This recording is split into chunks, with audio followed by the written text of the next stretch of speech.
Hello, dear students, and welcome back to part 3 of our warehouse assignment. This is more or less where we left off. We created a suitability analysis. We identified the best 3 locations for the warehouse, and now we're going to continue from here. So these were my last my 3 locations. Of course, yours can be different depending on the weights you gave, also depending on how you selected the locations. So I strongly recommend not having 3 locations next to each other, but having one here in the south, one somewhere here, and then the one with the best score somewhere there. So it could be slightly different, but I'm going to continue with these 3. Doesn't mean they're the best, but it's just the choices I made. And the first step in our warehouse part 3 is that we actually want to think about these 3 locations as alternatives to the current location. And the current location is also part of our data set. It's called CB Logistics. There it is popping up. And the first task is indeed to merge, to join, to put in all these 3 alternatives plus the CB Logistics into one layer. So how do we do that? We're going to merge these layers. So first we go to our toolbox and look for merge. And there's different merge possibilities, and I recommend you use merge vector layers. So here we're going to select all the tools that we need, all the layers. And this is then the CB Logistics and our final 3. And then I say OK. And finally, I'm going to give it a new name, save to a file. And I'm going to call it, I'm actually doing this on temp. And warehouse network.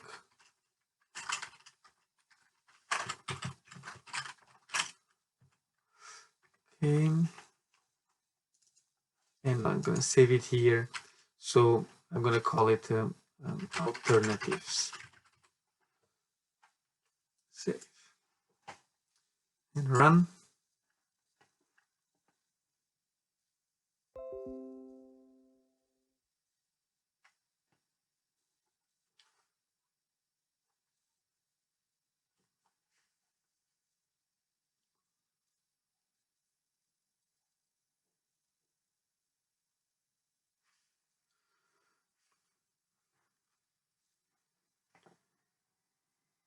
And it's done. I'm going to close it. And we see now different color for them. They're now called, it's a layer called alternatives. I can even go and check on the attribute table. Yes, we have 1, 2, 3. Actually, it's fine for now.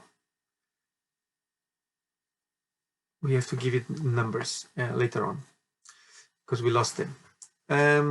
Next step is we have now polygons, but if we want to work with network analysis needs a point data set to continue. So we have to convert these polygons into points. And the best one is that we create centroids. And centroids is the center point of the polygon. And we're going to use this one, vector geometry centroids. You can also find it here, vector geometry tool centroids. And the parameters are, so what is it that we want to convert is our alternatives. It asks you create an centroid for each part. Well, if there's multiple polygons making one of your records, will we make a different centroids? No, we just want one. And we're going to save this to a file. And we call it centroids. Save and run. It was fast. Close. There we have 4 points, including CB Logistics, of our different alternatives that we want to compare. Now, like I explained in the document, in our tutorial document, we're gonna use this network of roads in order to calculate our service areas.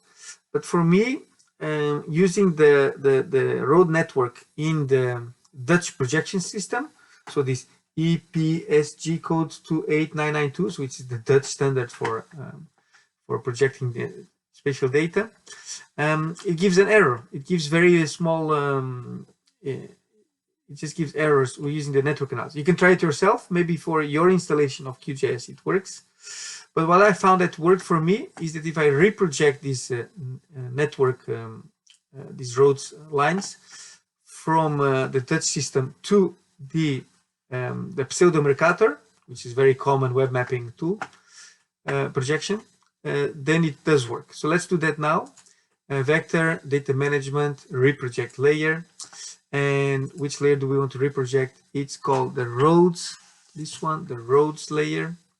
And we're gonna reproject it to, I can hardly read it, so I'm gonna click here. And I'm looking for the pseudo-Mercator. Oh, here it is, WGS 84 pseudo-Mercator. You could also search for it here. Double click, and now I'm gonna call it save to file, and I'm gonna call it roads 3857, which is the code for this projection system. Save and run. Done. Okay, now we have a new roads and network ready to be used.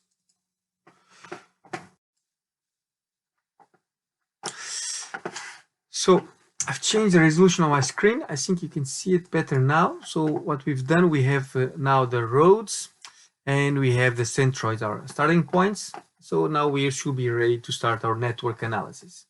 So go to the processing toolbox, network analysis, open different tools, service area from layer, service area from point. From point is you have to choose one single point. Service area from layer, that's what we want because we have one layer of multiple starting points. Let's start this one. So vector layer represents the network, roads, vector layer represents the starting points or centroids. Path type to calculate shortest. We also have fastest, but we want shortest. How much can it travel through the network? 15 kilometers. So our data set is in meters. We have to do 15,000 meters. Everything's okay. Here the topology 80. This is one of the questions in the assignment. Try to understand. You can also try different values here. And then service area lines. So how far can you get through the line? Save to file. And I'm gonna call it 15 kilometers. Save. Yes, I want to replace it. Probably don't have it yet. And save to file. The nodes we also want. We want 15 kilometers nodes. Save. Yes, the nodes will create a point data set. How far can you reach within these 15 kilometers as a point? This is what we're going to use later to construct the areas. And now run. So this might happen to some of you. Hey, we got an error here. The error says, oh, I have a problem, exception unknown, but it says director made graph. So it cannot create the graph. This typically happens if there's a problem with your geometry. So the roads are not well connected, or a point might not be in the right place. I don't exactly know what is the problem, but I know there is a tool called fixed geometries that I can try to solve it. So this is my road data set, and I want to create a new data set where it goes through all the points and all the lines and make sure that everything is correctly aligned. And I'm going to call it roads fixed. And then run. Oh, yes, I have to save it as a file. Roads fixed. Let's say save. Yes, replace and run. It's done. That was fast. Now we have a data set. So we go back to our service areas and we keep everything the same, but we change our vector containing the network to roads fixed. And now let's try again, run, processing algorithm, looking good, building graph. He managed to build the graph, calculated service areas. Here we go. Now it created nodes, points for every starting point. It also created 15-kilometer lines. So how far can you reach from here within 15 kilometers? Great, exactly what we wanted. Now we repeat the same thing for the other side, distances. So we're also interested in 30 kilometers, and then here we call it 30 and 30. And now we run it again.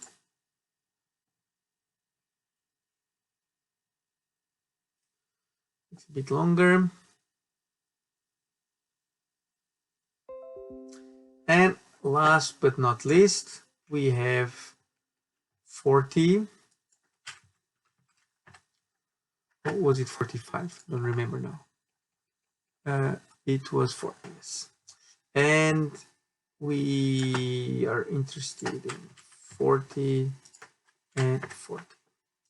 Okay, run. Takes even a little bit longer. And now we know how far can we get within 40 kilometers. Okay, let's have a look at our map. Yes. So let's put this on top, this below, and the 15 on top.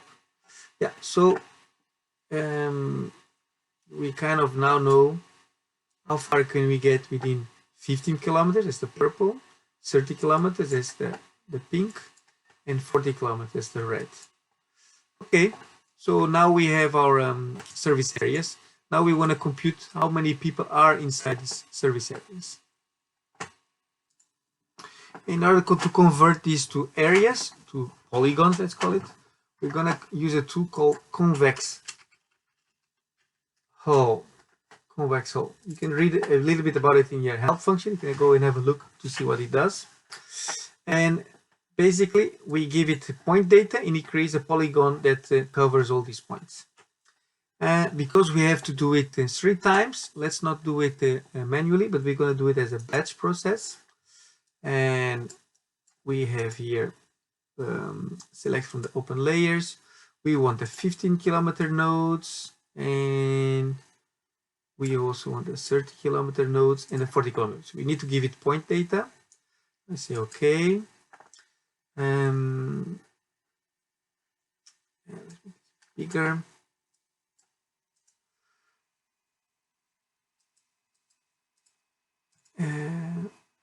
Where are we going to save it? We're going to save it as a file. Let's do it as a shape file.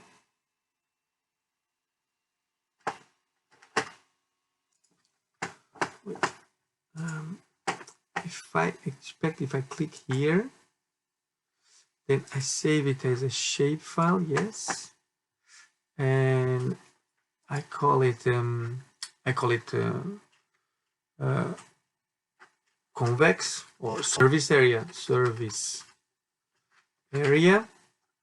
and then I say save, and it says, okay, how to fill autofill settings. So what do you want me to do with multiple layers? Do not autofill. I want you to fill in with parameter values. And the parameter I want you to use is the input layer. So this name will be filled in this output name also. Okay, there we go. We have now service area from 15-kilometer nodes. Yeah, perfect. Now I say load layers upon completion and run. Close. Yes, this looks a bit messy, but we'll clean it in a second. Yeah, so let's remove everything we don't want.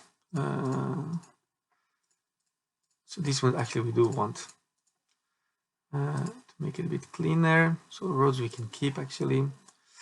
CB logistics, final 3, we'll bring that in, we'll keep that also for a while. And we have now here the service areas 15, 30, and 40. Let's first put this one on top and this one on the bottom. Yeah. So now we still cannot see it very well. Well, just for having a feeling of what we've done here. Let's put in here the 15. Turn it on. So you can see now that we've created, it's very clear here, we created a polygon that more or less of how far you can reach within 15 kilometers, 30 kilometers. You see?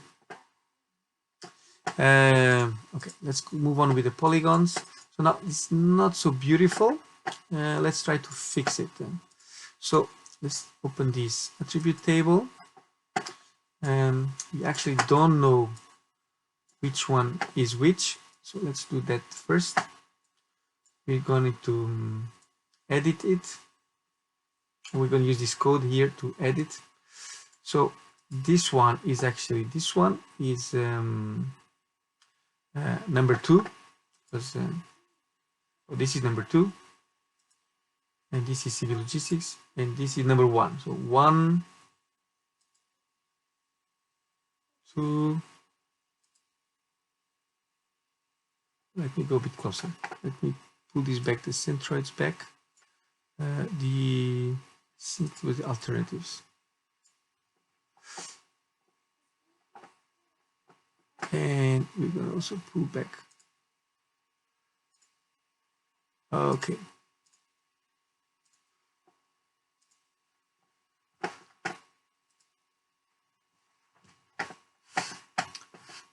So let me have a look at this attribute table. Yes. Okay. So yes. Okay. So this one over here, the second one is actually number 3. This is number 2. This is number 1. Okay. Let's use that one. Second is number 3. We're going to edit this attribute table. The second one is number 3, so we're going to start editing it. This was number 3. This was number 2. This was number 1, and this is number, let's call it 0. Okay, now save and stop editing. Now I do the same for this one. Attribute table, number, edit. This is number 3. Let me confirm. Yes. Number 2. We confirm. Yes. And number 3. Number 1 and number 0. Save. Save. Yes. Save. And the last one is this one. Attribute table. Start editing. Of course, you can also create a new field yourself. This was number 3, number 2, and you have to check for yourself what is the order for yours. Number 1, number 0. Save and stop editing. So I'm using this code now, BG2. I use the land use code. Doesn't matter. We don't need it anymore. I'm using this one now for our identifier. Okay, now we are going to change the color. So everything that is 1, we're going to make it different colors for each service area. Let's open this one. So this is the closest one. It's okay. Single symbol we don't want. We want now categorized based on our code.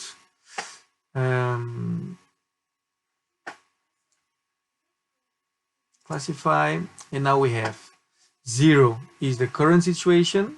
It's green. It's fine. 1, it's red, purple, and blue. That's fine. You can also change it yourself if you want to, but I think this is nice. Apply. Okay. Now the next one. Actually, you can even copy styles. Copy the style of the symbology. and we paste it here. Styles, paste style, paste the symbology. Bang. And again here, styles, paste. You can also do it by hand. Symbology. Yeah. So some things are selected. That's why they show up like this yellow. Let's unselect everything. See, this did the trick. Unselect. Okay, but we also want to show that 50 kilometers we expect most people.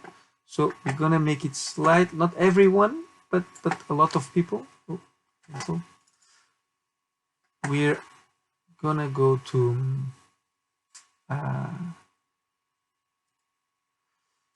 in the symbology, layer rendering, and there's here opacity. So we do expect most people from the closest by area. Let's make this like 75%. 75% apply. Okay, then the next one we'll make it render properties 50%. Okay, and the last one we'll make it even smaller, rendering 25. Yeah, so now we have a feeling of the different areas. So blue, blue, blue. Remove this one here also. Green, green, green, and purple, purple, purple. So now we have our areas with the service areas in polygons for the different regions. Now, to calculate how many people live of our potential personnel live inside of each of these zones, we're gonna use zonal statistics for that. Oh no. For the zonal statistics, we need a raster data set that tells you our number of personnel, and I want you to use the original one, the 100 meter per hectare personnel that you created. I called it personnel R for raster. And for the vector containing the zones, we need the service areas, of course, service area 15. And output column prefix doesn't matter. But I don't want the mean of the people living in my area. I want to sum them up. So I want the sum of all the population of all the raster cells. Okay, let's say let's do it. I'm only going to do it for one area, then you do the rest for yourself. I'm going to do it for 30 kilometers, and I'm going to say run. Close. Then I go back here to my 30 kilometer service area, this one. I right click and I open the attribute table, and at the end of the attribute table, there we go, underscore sum, and this is the sum of the people living in my zone. So this is the value I will have to use to bring to my Excel for service area number 2, service area number 3, service area number 1 in the current CB logistics, and I already have the amount of personnel living in that zone for 30 kilometers. You have to do it also for 15 kilometers, put in Excel, and you also have to do it for the retail. Good luck. So you should have calculated all the zonal statistics by now, and the idea is that you move on to Excel and create a table more or less like this. Basically, we're gonna have to load all the values that we've just calculated. So let's first start with the service area 15 kilometers open. So for example, for the alternative 2, we have the sum of this amount of people, copy, and you put it here alternative 2 these are the amount of people available to us within 15 kilometers. Then we go to the next one, again, number 2, and we copy again, copy some content, we put it here, and then finally for the retail and for the customers. And by the way, for the zone statistics, I use the 500 meter resolution raster of the floor space for retail that you also calculate yourselves. And for alternative 2, this is the sum of the floor space. Copy all content, and now we put it here.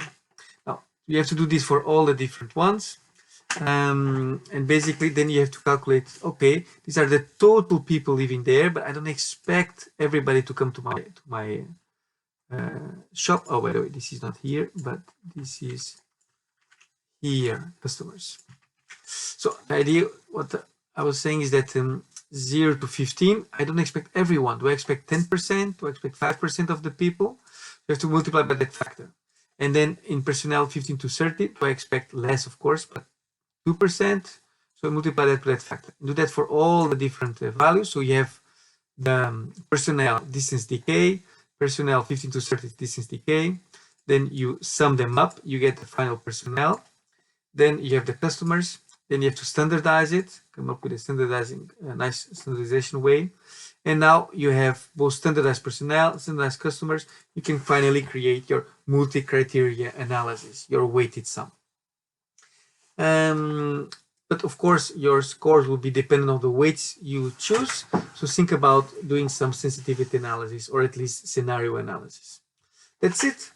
Good luck, and I'll see you in class.